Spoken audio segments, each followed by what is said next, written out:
Hello friends, 1 मिनिटाच्या व्हिडिओमध्ये तुम्हाला काय काय दाखवावं हा प्रश्न मला नेहमीच पडतो. त्याच्यामुळे शक्यतो मी शॉर्टचे व्हिडिओ बनवतच नाही. पण हा खूप छान आणि युनिक असा केक मी बनवणार आहे आणि मी माझ्या आयुष्यात पहिल्यांदाच असा केक बनवला आहे की जो आतून प्युअर ट्रफल आणि वरतून क्रीमचा आहे.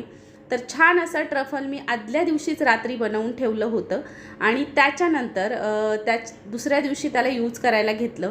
केक होता 2 किलोचा प्युअर ट्रफल केक, 1000 रुपये किलोप्रमाणे. याचे मी 2000 रुपये चार्ज केले होते आणि कस्टमरला हा केक खूप आवडला होता. पुढे जाऊन त्याचं पिक्चर फक्त मी तुमच्याशी शेअर केलं आहे, कारण 1 मिनिटाच्या व्हिडिओमध्ये सगळंच मी तुम्हाला शेअर नाही करू शकत. प्युअर ट्रफल केक जर तुम्हाला शिकायचा असेल तर जस्ट मी अपलोड केलेला आहे एक व्हिडिओ, जाऊन नक्की बघा. मी माझ्या लेकीसाठी तो व्हिडिओ बनवला होता, केक बनवला होता आणि त्याचाच मी शूट केलेला आहे. तर हा केकसुद्धा पूर्ण ट्रफलचा रेडी झाला होता. एकदम मोठा केक झालेला होता. हे बघा, या पद्धतीची डिझाईन होती.